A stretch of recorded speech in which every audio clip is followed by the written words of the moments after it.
Hello बच्चों, मेरे class में आप सभी का हार्दिक स्वागत है। आज मैं आप लोगों के समक्ष हिंदी साहित्य के इतिहास के आधुनिक काल से एक महत्वपूर्ण प्रश्न हिंदी उपन्यास के उद्भव विकास को लेकर उपस्थित हूँ। हिंदी साहित्य के आधुनिक काल में हमें क्या क्या पढ़ना है, इसके साथ ही साथ आधुनिक काल में पद्य के क्षेत्र में किन काव्यधारा का विकास हम लोग देखते हैं, इससे संबंधित वीडियो भी मेरे चैनल पर अपलोड है। गद्य के विकास के अंतर्गत मैंने कहानी के उद्भव विकास को समझाया है।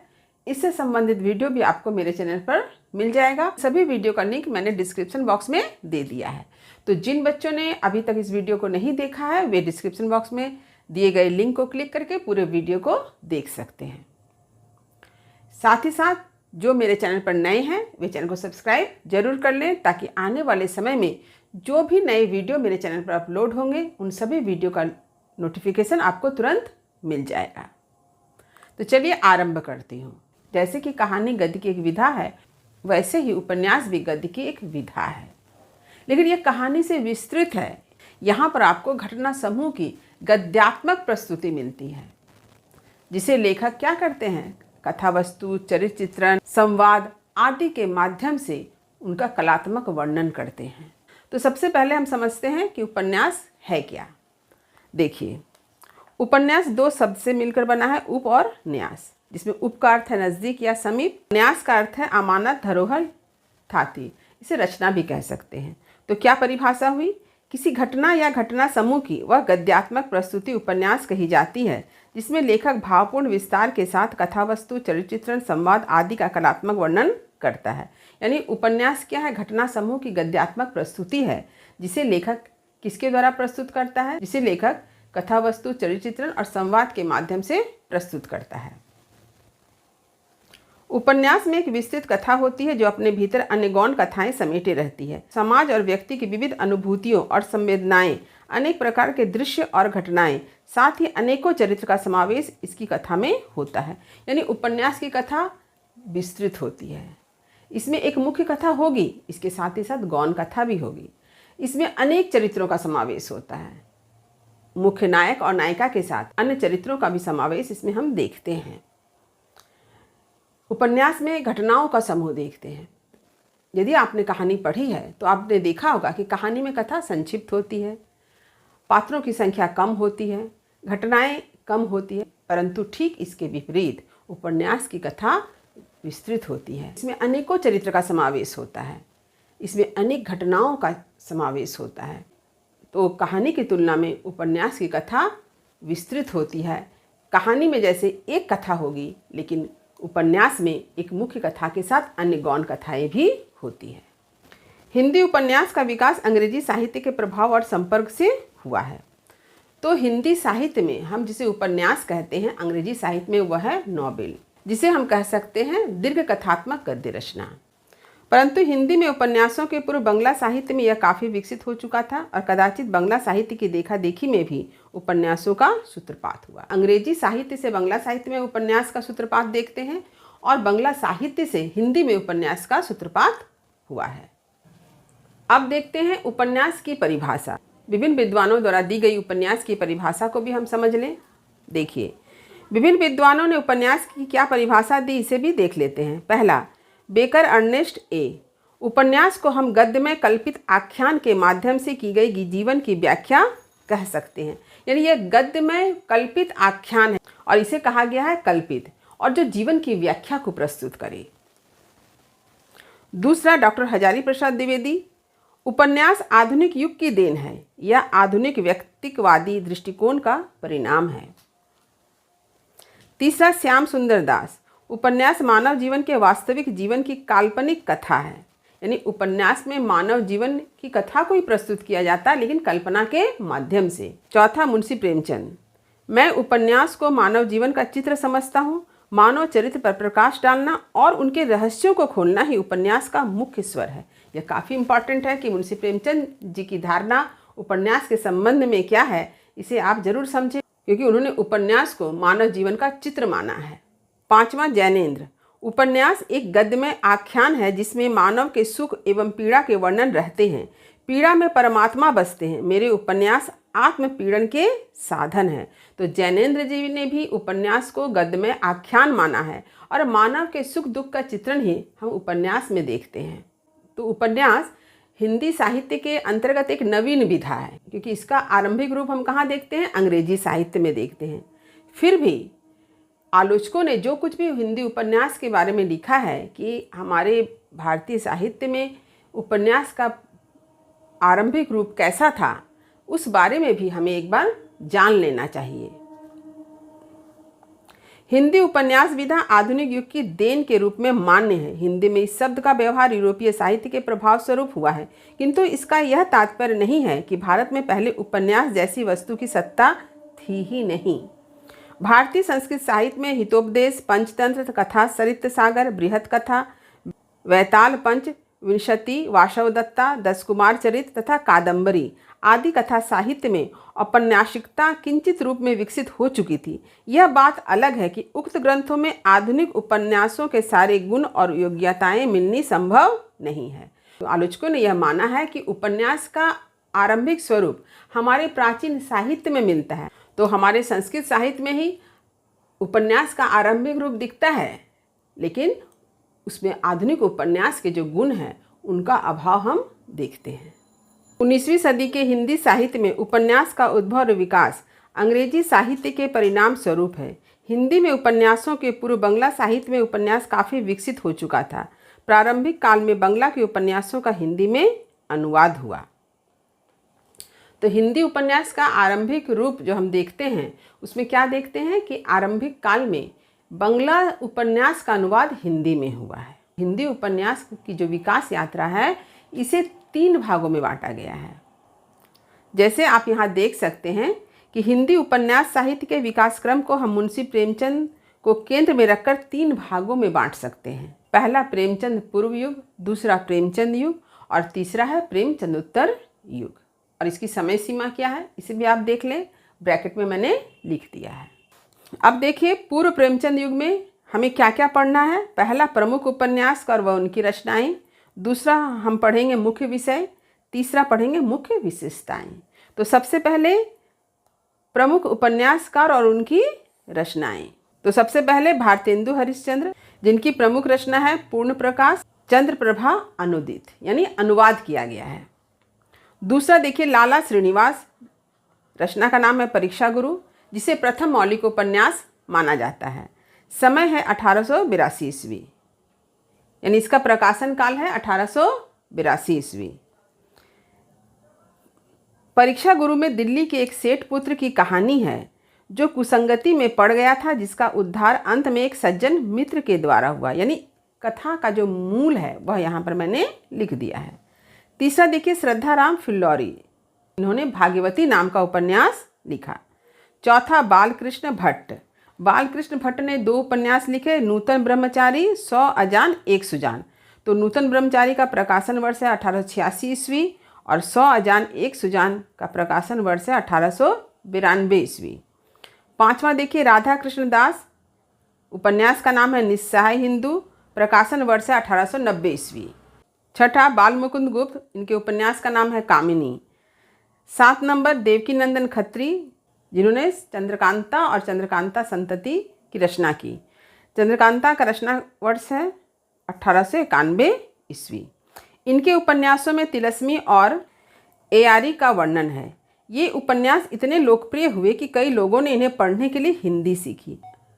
तो देवकी नंदन खत्री जी ने चंद्रकांता और चंद्रकांता संतति नामक जो उपन्यास की रचना की है, इसमें हमें तिलस्म और एयारी का वर्णन मिलता है और ऐसा माना गया है कि लोगों ने इस उपन्यास को पढ़ने के लिए हिंदी सीखी। तो आप सभी जानते होंगे कि जैसे कि रामायण और महाभारत सीरियल हमारे टीवी में प्रसारित हुआ है, ठीक उसी तरह से देवकी नंदन खत्री जी के चंद्रकांता उपन्यास पर भी एक धारावाहिक बनाया गया था। आप लोग यूट्यूब में सर्च कर सकते हैं, आपको वह वहाँ मिल जाएगा।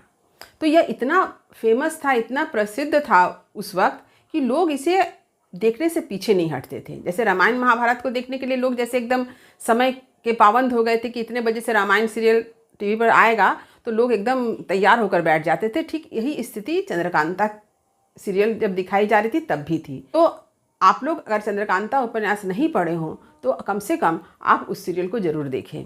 आप उस सीरियल को देख करके चंद्रकांता की जो कहानी है, उसमें जो तिलस्मी और अय्यारी का जो वर्णन मिलता है, उसे आप अच्छी तरह से समझ पाएंगे। अगला देखिए, गोपाल राम गहमरी जासूस नामक पत्र निकाला, जिसमें 5 दर्जन से अधिक जासूसी उपन्यास लिखकर प्रकाशित हुए। यानी गोपाल राम गहमरी ने एक पत्र निकाला जिसका नाम था जासूस, और उसमें 5 दर्जन से अधिक जासूसी उपन्यास लिखकर प्रकाशित हुए, जिनके आधार अंग्रेजी के जासूसी उपन्यास हैं। तो क्या क्या उपन्यास है देखिए, अद्भुत लाश, बेकसूर को फांसी, सरकटी लाश, जासूस की भूल इत्यादि। अगला है किशोरीलाल गोस्वामी। इन्होंने उपन्यास पत्रिका निकाली जिसमें उनके 65 छोटे बड़े उपन्यास प्रकाशित हुए। आप संख्या देखिए कितने उपन्यास, 65। प्रमुख उपन्यास का नाम देखिए, कुसुम कुमारी, लवंगलता, हृदय हारिणी व आदर्श रमणी। अगला उपन्यासकार का नाम है अयोध्या सिंह उपाध्याय हरिऔध। इनके द्वारा रचित उपन्यास हैं ठेठ हिंदी का ठाठ, अधखिला फूल। तो प्रेमचंद पूर्व युग में जिन उपन्यासकारों और उपन्यास के नाम आते हैं, उन लोगों की सूची आपके समक्ष प्रस्तुत है। आप उपन्यासकार और उपन्यास के नाम जरूर याद कर लें। अब दूसरा पॉइंट क्या था, मुख्य विषय, यानी प्रेमचंद पूर्व युग में जो उपन्यास लिखे गए उनका मुख्य विषय क्या था। तो पूर्व प्रेमचंद युग में सामाजिक, जासूसी, ऐतिहासिक विषयों से संबंधित उपन्यासों का लेखन हुआ है। प्रेमचंद पूर्व उपन्यास की मुख्य विशेषताएं क्या है? पहला है मनोरंजन, दूसरा घटना प्रधान, तीसरा तिलस्मी, अय्यारी और जासूसी, और चौथा है ऐतिहासिक। तो इन सारी बातों को आप पहले समझें, फिर उसको याद करें। ये काफ़ी इंपॉर्टेंट है, क्योंकि परीक्षा में MCQ हो, SAQ हो या लॉन्ग आंसर टाइप क्वेश्चन, कहीं पर भी इनसे प्रश्न पूछे जा सकते हैं। इसलिए उपन्यासकार और उनकी रचनाओं का नाम याद करना काफ़ी जरूरी है। देखिए, प्रेमचंद युग, हिंदी उपन्यास रचना के क्षेत्र में मुंशी प्रेमचंद को उपन्यास सम्राट माना जाता है। तो जैसे कि मुंशी प्रेमचंद जी को कहानी सम्राट माना गया है, ठीक उसी तरह से मुंशी प्रेमचंद जी के कृतित्व के आधार पर उन्हें उपन्यास सम्राट भी माना गया है। उन्होंने हिंदी उपन्यास को सर्वथा नई दशा और दिशा देकर उसे गौरवपूर्ण स्थान दिलाया है। तो उपन्यास सम्राट स्वीकार करने के पीछे जो एक कारण है उनका कृतित्व, इसके साथ ही साथ एक दूसरा महत्वपूर्ण कारण है कि उन्होंने हिंदी उपन्यास को एक नई दिशा और नई दशा प्रदान की। उन्होंने हिंदी उपन्यास को तिलस्म, अय्यारी, प्रेम और मनोरंजन की दुनिया से निकालकर उसे यथार्थ सामान्य जीवन की धरातल दिया।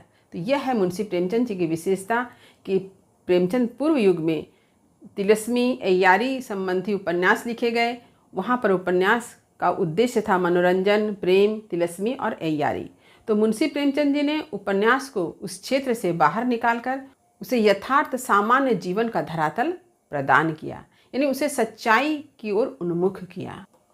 मुंशी प्रेमचंद जी ने सस्ते मनोरंजन के स्थान पर जीवन के ज्वलंत समस्याओं को अपने कला का लक्ष्य बनाया। यानी अब तक साहित्य का उद्देश्य था सस्ता मनोरंजन, लेकिन मुंशी प्रेमचंद जी ने साहित्य का लक्ष्य क्या बनाया? जीवन के ज्वलंत समस्याओं का चित्रण करना। जैसे जब वे नवाब राय के नाम से उर्दू में लिखा करते थे, तब उन्होंने प्रेमा और वरदान उपन्यास लिखा। सेवा सदन सन 1918 उनका प्रथम प्रौढ़ उपन्यास है, जिसमें मध्य वर्ग के विडंबनामय जीवन व वेश्याओं की समस्या को दर्शाया है। तो मुंशी प्रेमचंद जी से पहले जो उपन्यास लिखे गए थे, वहाँ पर सस्ता मनोरंजन, तिलस्मी, अय्यारी का वर्णन मिलता था। लेकिन मुंशी प्रेमचंद जी ने समाज की ज्वलंत समस्याओं को अपने उपन्यास का विषय बनाया। मुंशी प्रेमचंद जी ने समाज की जो समस्याएं थी, उन समस्याओं को अपने साहित्य के माध्यम से जन जन तक पहुंचाया। प्रेमाश्रम प्रकाशन वर्ष है सन 1921 में। ग्राम्य जीवन की समस्याओं यानी किसानों का विशाल चित्रण है। रंगभूमि प्रकाशन वर्ष सन 1928 ईस्वी में शासक वर्ग की समस्याओं के विरोध की समस्या है।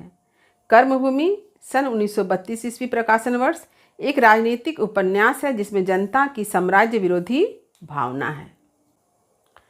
प्रतिज्ञा की समस्या विधवा विवाह से संबंध है।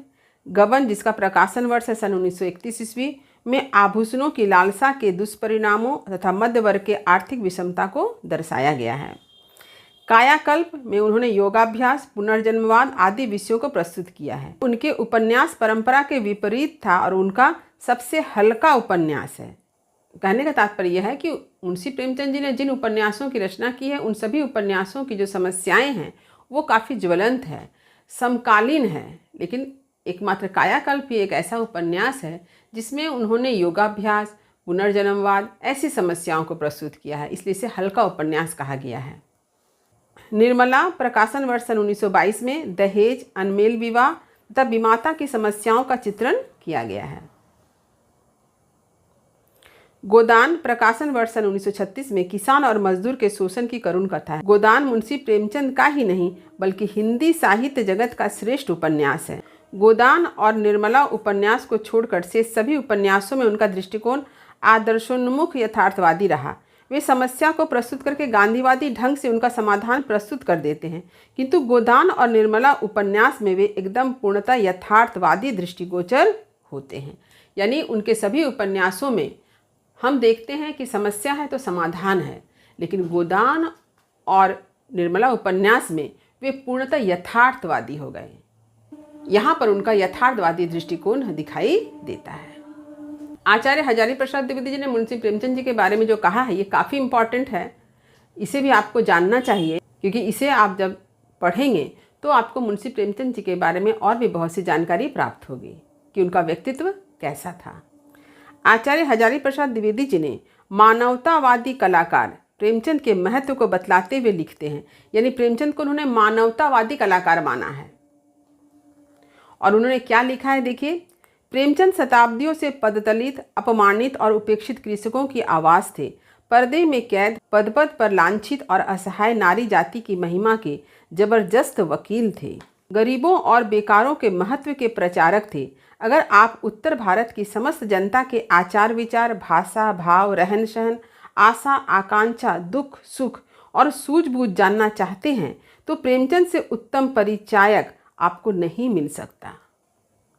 झोपड़ियों से लेकर महलों, खोमचे वाले से लेकर बैंकों, गांव से लेकर धारा सभाओं तक आपको इतने कौशलपूर्वक और प्रामाणिक भाव से कोई नहीं ले जा सकता। तो हजारी प्रसाद द्विवेदी जी ने प्रेमचंद को मानवतावादी कलाकार कहा है, और उनके बारे में जो कुछ कहा है यह अत्यंत महत्वपूर्ण है, क्योंकि इसे जब आप पढ़ते हैं तो आपको सही अर्थ में पता चलता है कि प्रेमचंद का व्यक्तित्व कैसा था। क्योंकि मुंशी प्रेमचंद जी ने समाज की जो ज्वलंत समस्याएं हैं उन समस्याओं को ही अपनी रचना का आधार बनाया और जन जन तक उन समस्याओं को पहुंचाने का प्रयास किया। प्रेमचंद युग के प्रमुख उपन्यासकार मुंशी प्रेमचंद जी तो हैं, लेकिन इनके साथ ही साथ और भी बहुत सारे उपन्यासकार इस युग में हुए जिन्होंने एक से बढ़कर एक रचना की। तो उन उपन्यासकारों और उनके उपन्यास को भी एक बार जान लें। देखिए, प्रेमचंद युग में शताधिक उच्च कोटि के उपन्यासकार का प्रादुर्भाव हुआ, जिन्होंने विविध दृष्टिकोणों से विविध विषयों पर अपनी लेखनी चलाई। जयशंकर प्रसाद, कंकाल, तितली और इरावती। इसमें इरावती क्या अधूरा है। कंकाल में भारतीय नारी की जीवन की दुर्दशा तथा तितली में भारतीय हृदय की महानता का उद्घाटन हम देखते हैं। दूसरा, विश्वंभर नाथ शर्मा कौशिक, माँ भिखारिणी, इसके उपन्यास का नाम है। नारी की सामाजिक स्थिति के चित्रण के साथ नारी के विभिन्न रूपों पर प्रकाश, यानी यह हम इसके उपन्यासों में देखते हैं। तीसरा देखिए, पांडे बेचन शर्मा, उग्र, इनके उपन्यास का नाम है दिल्ली का दलाल, चंद हसीनों के खतूत, बुधवा की बेटी। तो इनके उपन्यास की क्या विशेषता है देखिए, सभ्य समाज की भीतरी दुर्बलताओं, अनीतियों और घृणित प्रवृत्तियों का धड़ल्लेदार शैली में उद्घाटन। इनके नाम के साथ एक उपनाम लगा है उग्र, ठीक उसके अनुरूप ही इनकी शैली है। अगले उपन्यासकार का नाम देखिए, आचार्य चतुरसेन शास्त्री, हृदय की प्यास, परख, अमर अभिलाषा। इनके उपन्यासों में क्या हम देखते हैं, विधवा आश्रमों की ओट में हो रहे अनीति का चित्रण। अगला उपन्यासकार का नाम है वृंदावन लाल वर्मा, विराटा की पद्मिनी, गढ़कुंडार, मृगनयनी, झांसी की रानी, लक्ष्मीबाई आदि। अगले उपन्यासकार का नाम है जैनेन्द्र, प्रमुख उपन्यास सुनीता, परख, कल्याणी। इनके उपन्यास का मुख्य विषय क्या हम देखते हैं, पति पत्नी तथा अन्य पुरुषों के पारस्परिक संबंधों का चित्रण। अगले उपन्यासकार हैं ईला चंद्र जोशी, प्रमुख उपन्यास पर्दे की रानी, प्रेत और छाया, सन्यासी आदि। उपन्यास की क्या विशेषता है, चारित्रिक प्रवृत्तियों तथा व्यक्तिक परिस्थितियों का सूक्ष्म चित्रण। प्रेमचंद युग को आपको अच्छी तरह से समझा दिया है। इस युग में जितने उपन्यासकारों का नाम आया है और उनके उपन्यासों के नाम मैंने आप लोगों को बतलाया है, इसे आप जरूर अपने कॉपी में लिख लें और इसे याद भी कर लें। प्रेमचंदोत्तर युग, प्रेमचंदोत्तर युग में आख्यान साहित्य के अंतर्गत कुछ नवीन प्रवृत्तियों का समावेश दिखाई पड़ता है। प्रेमचंद के बाद का साहित्य यानी उपन्यास साहित्य की बात हो रही है यहाँ पर, इसलिए यहाँ पर साहित्य का अर्थ हो गया उपन्यास। निश्चित रूप से प्रेमचंद पूर्व साहित्य से उच्च है और कदाचित बाह्य शिल्प विधान के क्षेत्र में प्रेमचंद साहित्य से भी कुछ आगे है, परंतु जो गहराई प्रेमचंद के उपन्यासों में है वह उसमें नहीं है। यानी प्रेमचंद युग के पश्चात बहुत से उपन्यास लिखे गए, किंतु उन उपन्यासों में वह गहराई नहीं है जो हमें प्रेमचंद युग के उपन्यासों में दिखाई देता है, खास करके मुंशी प्रेमचंद जी के उपन्यासों में। यानी वहाँ पर जिस तरह से समस्याओं का विश्लेषण किया गया है, इस बात को हम प्रेमचंदोत्तर युग के उपन्यास में प्रेमचंद युग की तुलना में थोड़ा कम देखते हैं। अध्ययन की सुविधा के लिए प्रेमचंदोत्तर उपन्यास साहित्य को विषय के अनुरूप श्रेणी में विभक्त किया गया है। तो क्या क्या श्रेणी है इसे भी देख लें एक बार। पहला सामाजिक उपन्यास, दूसरा मनोविश्लेषणात्मक उपन्यास, तीसरा साम्यवादी उपन्यास, चौथा ऐतिहासिक उपन्यास, पांचवा आंचलिक उपन्यास, छठा अन्य जो विविध उपन्यास लिखे गए हैं, 7 नंबर में महिला उपन्यासकार द्वारा लिखित उपन्यास और 8 नंबर है दलित उपन्यास। तो इसी क्रम में मैं सारी बातों को समझाऊंगी। देखिए, पहला है सामाजिक उपन्यास। सामाजिक उपन्यासकारों में अत्यंत लब्ध प्रतिष्ठित उपन्यासकार में कौन कौन है? भगवती चरण वर्मा, भगवती प्रसाद वाजपेयी, अमृतलाल नागर, उदय शंकर भट्ट, सियाराम शरण गुप्त, चतुरसेन शास्त्री, विष्णु प्रभाकर। तो आपको क्या करना है, जितने भी उपन्यासकारों के नामों का उल्लेख आपको यहाँ मिल रहा है, उन सभी उपन्यासकारों के नाम याद रखना है। साथ ही साथ उनके द्वारा रचित उपन्यासों के नाम को भी आपको याद करते जाना है। देखिए, पहला भगवती चरण वर्मा, उनके उपन्यास का नाम है चित्रलेखा, पतन, 3 वर्ष, टेढ़े मेढ़े रास्ते, आखिरी दाव, भूले बिसरे चित्र, सीधी सच्ची बातें, सबही नचावत राम गोसाई। इसके बाद है भगवती प्रसाद वाजपेयी। इन्होंने 40 से अधिक उपन्यास लेखन का कार्य किया, यानी 40 से अधिक उपन्यास लिखा है। इनके उपन्यास क्या हैं? चलते चलते, निमंत्रण, यथार्थ के आगे, टूटा टी सेट, विश्वास का बल, सपना बिक गया, सूनी राह। इसके बाद है अमृतलाल नागर, जिनके उपन्यास का नाम है बूंद और समुद्र। इसके बाद जो उपन्यासकार हैं वे है उदय शंकर भट्ट, जिनके प्रमुख उपन्यास का नाम है सागर, लहरें और मनुष्य, डॉक्टर शेफाली, शेष अशेष, लोक परलोक। इसके बाद जो उपन्यासकार हैं उनका नाम है सियाराम शरण गुप्त, प्रमुख उपन्यास गोद, अंतिम आकांक्षा, नारी। अगले उपन्यासकार हैं आचार्य चतुरसेन शास्त्री, प्रमुख उपन्यास धर्मपुत्र, गोली, खग्रास। अगले उपन्यासकार विष्णु प्रभाकर, प्रमुख उपन्यास निशिकांत, तट के बंधन। तो इस तरह से आपने देखा कि प्रेमचंदोत्तर युग में सामाजिक उपन्यास लिखे गए हैं। तो आप सभी जानते हैं कि सामाजिक उपन्यास के अंतर्गत समाज की समस्याओं का विश्लेषण किया जाता है, उनका चित्रण जो है विशेष रूप से किया जाता है। तो सामाजिक उपन्यास के अंतर्गत सामाजिक समस्याओं का विश्लेषण, वर्णन हमें मिलता है। अब दूसरा है क्या? मनोविश्लेषणात्मक उपन्यास। फ्रॉयड, यूंग, एडलर, स्टेकेल और एलिस हेवलॉक के सिद्धांत तथा मान्यताओं को मनोविश्लेषणवादी उपन्यासकारों ने अपना पथ प्रदर्शक बनाया। मनोविश्लेषणवादी जो उपन्यासकार थे उन्होंने Freud, Jung, Adler, Stekel, Ellis Havelock को क्या माना? अपना पथ प्रदर्शक माना, यानी जैसे कहते हैं ना गाइड, यानी उनके सिद्धांतों को इन उपन्यासकारों ने अपनाया है। इनके उपन्यासों में बाह्य संघर्ष ने व्यक्ति के अंतर संघर्ष का स्थान ले लिया। तात्पर्य यह है कि मानव जीवन की समस्याओं और विसंगतियों के लिए बाहरी परिस्थितियों के स्थान पर अंतर मन की प्रवृत्तियों को दोषी माना गया है। कि साधारणतः हम लोग क्या कहते हैं, जब कुछ घटनाएं घटती है तो हम लोग बाहरी परिस्थितियों को दोषी ठहराते हैं कि बाहरी परिवेश में जो घटनाएं घट रही है उसका प्रभाव मनुष्य पर पड़ रहा है। ये तो है ही, लेकिन मनोविश्लेषणवादी उपन्यासकारों ने यह बतलाया कि मनुष्य अगर कोई कार्य कर रहा है तो उसके अंतर्मन की प्रवृत्तियों के कारण, यानी उसके मन के भीतर एक संघर्ष चलता है। मनुष्य मन के भीतर बहुत सी बातों का विश्लेषण करता है और उसी के आधार पे वह कार्य भी करता है। तो यहाँ पर उन्होंने मन को विशेष महत्व दिया। तो मनोविश्लेषणवादी उपन्यासकार के नाम क्या है? देखिए, पहला है जैनेन्द्र, प्रमुख उपन्यास परख, सुनीता, त्यागपत्र, विवर्त, कल्याणी। इसके बाद जो नाम आता है ईलाचंद जोशी का, पर्दे की रानी, प्रेत और छाया, सन्यासी।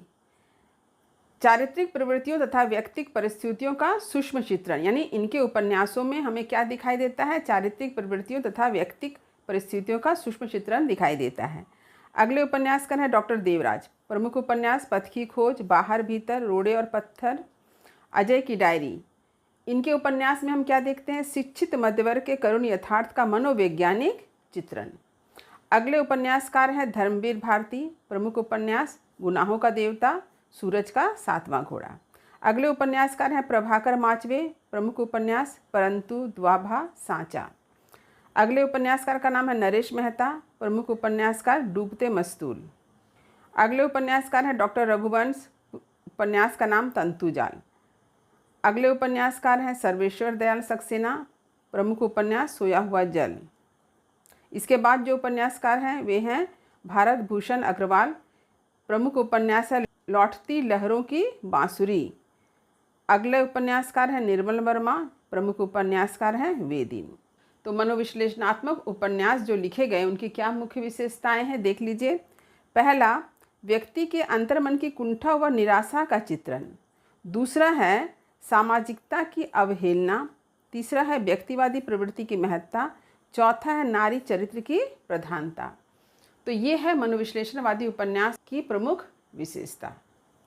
तीसरा देखिए, साम्यवादी उपन्यास। इन उपन्यासों में समाज के शोषित व सर्वहारा वर्ग के प्रति सहानुभूति व्यक्त होने के साथ साथ सामंतवादी और पूंजीवादियों के प्रति घृणा, आक्रोश और क्रांति की गूंज की अभिव्यक्ति है। साम्यवादी उपन्यासकार मार्क्सवाद से प्रभावित है। तो मार्क्सवाद जो आया है उसके प्रमुख कौन थे, कार्ल मार्क्स। पहला महापंडित राहुल सांकृत्या नाम क्या है, देखिए। प्रमुख उपन्यास सिंह सेनापति, बोलगा से गंगा तक। दूसरे उपन्यासकार हैं यशपाल। प्रमुख उपन्यासकार दादा कॉमरेड, देशद्रोही, मनुष्य के रूप, झूठा सच। इनके उपन्यासों में क्या हम देखते हैं, वर्ग वैषम्य का चित्रण करते हुए सामाजिक क्रांति का समर्थन, युग जीवन के संघर्ष का चित्रण, समाज की जर्जर मान्यताओं के खोखलेपन का साम्यवादी ढंग से वर्णन। तो यहाँ पर जो मैंने लिखा है यही है साम्यवादी उपन्यास की विशेषता। इसे आप अलग से भी लिख सकते हैं। अगले उपन्यासकार कौन है, रांगे राघव। मुर्दों का टीला, ये है उनका उपन्यास। उनके उपन्यास में हम क्या देखते हैं, वर्ग वैषम्य और आर्थिक शोषण देखते हैं। अगले उपन्यासकार कौन है, भैरव प्रसाद गुप्त। उनके प्रमुख उपन्यास का नाम मसाल, गंगा मैया, सत्ती मैया का चौरा। इनके उपन्यास की क्या विशेषता देखते हैं, मार्क्सवादी सिद्धांतों के आधार पर वर्ग संघर्ष है। अगले उपन्यासकार हैं अमृत राय। प्रमुख उपन्यास बीज, नागफनी का देश, हाथी के दांत। इनके उपन्यास में हम साम्यवादी चेतना देखते हैं। अगले उपन्यासकार हैं लक्ष्मी नारायण लाल। प्रमुख उपन्यास धरती की आंखें। इनके उपन्यास में हम सामंती व्यवस्था के प्रति नई पीढ़ी की विद्रोहाग्नि देखते हैं। रूपा जीवा, इस उपन्यास में क्या देख रहे हैं, पूंजीपति व्यापारियों की स्वार्थपरता। अगले उपन्यासकार है राजेंद्र यादव। प्रमुख उपन्यास है प्रेत बोलते हैं। इस उपन्यास का नाम जो है वह बदलकर अब क्या है, सारा आकाश। इसके अतिरिक्त उन्होंने जो उपन्यास लिखा वे हैं उखड़े हुए लोग, सह और मात, मुखर चिंतन। अब देखिए साम्यवादी उपन्यास की विशेषताएं। देखिए, पहला, मार्क्सवादी विचारधारा से प्रभावित। दूसरा, समकालीन विषमताओं का चित्रण। तीसरा, शोषित वर्ग के प्रति सहानुभूति। चौथा, शोषक वर्ग के प्रति आक्रोश, जिसके अंतर्गत हम क्या देखते हैं, पूंजीवादी व्यवस्था के प्रति विद्रोह देखते हैं। पांचवा है नारी सम्मान और नारी जागृति। और छठा है सामाजिक क्रांति का आह्वान। प्रेमचंदोत्तर युग में ऐतिहासिक उपन्यास भी लिखे गए हैं। तो देखिए, चौथा है ऐतिहासिक उपन्यास। इन ऐतिहासिक उपन्यासों में मानवतावादी प्रवृत्ति और मार्क्स के दर्शन पर आधारित प्रवृत्ति दोनों लक्षित होती है। तो यहाँ पर देखिए, मानवतावादी प्रवृत्ति और मार्क्स के दर्शन पर आधारित प्रवृत्ति, ये दोनों हमें कहाँ दिखाई दे रही है, ऐतिहासिक उपन्यास में। पहली के अनुसार ऐतिहासिक कथावस्तु से अतीत के युग की सभ्यता व संस्कृति अथवा प्रभावशाली व्यक्तित्व का चित्रण होता है। दूसरी के अनुसार मार्क्स के द्वंद्वात्मक भौतिकवाद के आलोक में प्राचीन इतिहास का विवेचन और विश्लेषण किए जाते हैं। तो अब मुख्य उपन्यासकार और उपन्यास के नाम देख लें। पहला जो है वृंदावन लाल वर्मा। प्रमुख उपन्यास कचनार, सोना, अचल मेरा कोई नहीं, टूटे कांटे, अमर बेल, माधव जी सिंधिया, अहिल्याबाई। दूसरे नंबर पे हैं आचार्य हजारी प्रसाद द्विवेदी, प्रमुख उपन्यास वान भट्ट की आत्मकथा पुनर्नवा चारु चंद्रलेख। तीसरे नंबर पर हैं आचार्य चतुरसेन शास्त्री, प्रमुख उपन्यास सोमनाथ वयम रक्षामा आलमगीर। अगले उपन्यासकार हैं अमृतलाल नागर, उनके प्रमुख उपन्यास शतरंज के खिलाड़ी, सुहाग के नूपुर। अगले ऐतिहासिक उपन्यासकार का नाम राहुल सांकृत्यायन, प्रमुख उपन्यास जय योद्धे, मधुर स्वप्न, विस्मृत यात्री। इसके बाद ऐतिहासिक उपन्यासकार का जो नाम आता है वह है यशपाल, प्रमुख उपन्यास दिव्या अमिता। अगले उपन्यासकार हैं रांगे राघव, प्रमुख उपन्यास प्रतिदान राह न रुकी। अगले उपन्यासकार शिव प्रसाद रुद्र, उपन्यास का नाम है बहती गंगा। प्रेमचंदोत्तर युग में आंचलिक उपन्यास भी लिखे गए हैं, तो चलिए देखते हैं। 5 नंबर आंचलिक उपन्यास। ऐसे उपन्यासों में किसी प्रदेश विशेष की संस्कृति को उसके सजीव वातावरण में व्यापक रूप में प्रस्तुत किया जाता है। प्रमुख उपन्यासकार व उपन्यास देखिए। पहला फणीश्वर नाथ रेणु, प्रमुख उपन्यास मैला आंचल, परती परी कथा। तो इनके उपन्यास में बिहार की संस्कृति का चित्रण मिलता है। दूसरे उपन्यासकार हैं नागार्जुन, प्रमुख उपन्यास बलचन्मा, रतिनाथ की चाची, नई पौध, बाबा बटेश्वर नाथ। अगले उपन्यासकार हैं उदय शंकर भट्ट, प्रमुख उपन्यास लोक परलोक। अगले उपन्यासकार हैं श्यामू सन्यासी, प्रमुख उपन्यास उत्थान, तरन तारन का, हिमालय का आंचल। अगले उपन्यासकार हैं हिमांशु श्रीवास्तव, प्रमुख उपन्यास नदी फिर बह चली। अगले उपन्यासकार हैं देवेंद्र सत्यार्थी, प्रमुख उपन्यास रथ के पहिए, कठपुतली। तो आंचलिक उपन्यास में अंचल विशेष का चित्रण विशेष रूप से किया जाता है, यह आंचलिक उपन्यास की विशेषता है। तो आंचलिक उपन्यास में किसी अंचल विशेष की संस्कृति, रीति रिवाज, परंपराओं का चित्रण जो है विशेष रूप से किया जाता है। वहाँ की बोली, वहाँ के लोगों के उठने बैठने का ढंग, वहाँ के मेले त्यौहार इत्यादि का वर्णन किया जाता है। प्रेमचंदोत्तर युग में बहुत से उपन्यास लिखे गए हैं, फिर भी सामाजिक, ऐतिहासिक, साम्यवादी, आंचलिक, इन सारे उपन्यासों के अतिरिक्त जो उपन्यास लिखे गए हैं उनकी एक छोटी सी सूची मैंने प्रस्तुत की है, देखिए। विविध उपन्यास। पहला श्रीलाल शुक्ल जी का राग दरबारी, व्यंग्यात्मक कृति के रूप में। दूसरा बदी उज्जमा, एक चूहे की मौत, अति कल्पनाशील उपन्यास है। तीसरा शैलेश मटियानी, बोरीवली से बोरी बंदर, बम्बई की चकाचौंध में कुत्सित जीवन। अगला देखते हैं महिला उपन्यासकार। चलिए महिला उपन्यासकारों द्वारा लिखित उपन्यासों की एक सूची देख लेते हैं, देखिए।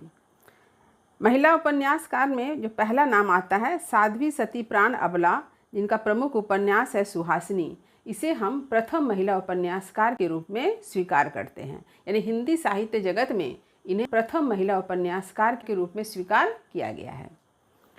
दूसरा देखिए उषा प्रेमवदा, प्रमुख उपन्यास 55 खंबे लाल दीवारें, रुकोगी नहीं राधा, भय कबीर उदास, शेष यात्रा। अगला देखिए कृष्णा सोबती, उपन्यास का नाम मित्रों मरजानी, जिंदगी नामा, समय सरगम, आदमी नामा। 4 नंबर पे मेहरुनिस्सा परवेज, आँखों की दहलीज, उसका घर, कोरजा, अकेला पलास, सम्रांगन। अगला महिला उपन्यासकार का नाम है मनु भंडारी, प्रमुख उपन्यास आपका बंटी, महाभोज।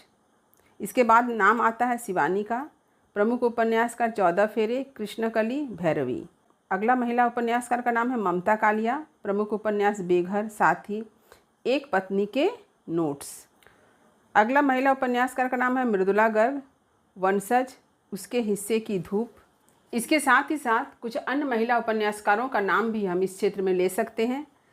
मंजुल भगत, मैत्रेयी पुष्पा, अनामिका, चित्रा मुदगल, निरुपमा सोती, नासिरा शर्मा इत्यादि। अब देख लें कुछ दलित उपन्यास। पहला जयप्रकाश करदप का प्रमुख उपन्यास है छप्पर, प्रकाशन वर्ष सन 1994 ईस्वी। दूसरा है प्रेम कपाड़िया, प्रमुख उपन्यास मिट्टी की सौगंध, प्रकाशन वर्ष 1995। तीसरा है मदन दीक्षित, मोरी की ईंट, प्रकाशन वर्ष सन 1996। चौथे नंबर पर के नाथ, प्रमुख उपन्यास पलायन, 2006 में प्रकाशित हुआ। गांव का कुआं 2000 ईस्वी में प्रकाशित हुआ। अगले उपन्यासकार है रणेंद्र, उनका प्रमुख उपन्यास ग्लोबल गांव के देवता, जिसमें आदिवासी संस्कृति का चित्रण मिलता है। इस प्रकार हिंदी उपन्यास साहित्य अत्यंत व्यापक व विस्तृत है। इसमें सब कुछ है। इसमें विविध धाराओं और प्रवृत्तियों के दर्शन होते हैं। इसके विकास यात्रा और सफलताओं को देखकर यह कहा जा सकता है कि इसकी उज्ज्वलता भविष्य के हाथों में है। इस तरह से हिंदी उपन्यास साहित्य की विकास यात्रा निरंतर चल रही है और आज भी गतिमान है और अपने उज्जवल भविष्य की ओर अग्रसर हो रही है। तो उम्मीद करती हूँ कि हिंदी उपन्यास का उद्भव विकास आपने समझ लिया होगा। यदि कहीं कुछ समझने में दिक्कत हुई हो तो कमेंट अवश्य करें और वीडियो को लाइक तो ज़रूर करें। सभी मित्रों में शेयर भी अवश्य करें ताकि सभी इसका अधिक से अधिक लाभ उठा सके। और जो बच्चे मेरे चैनल पर नए हैं वे चैनल को सब्सक्राइब जरूर कर लें। एक नए वीडियो में पुनः आपसे मुलाकात होगी। तब तक पढ़ते रहिए, जीवन में आगे बढ़ते रहिए। मेरी शुभकामनाएं आप सभी बच्चों के साथ है। धन्यवाद।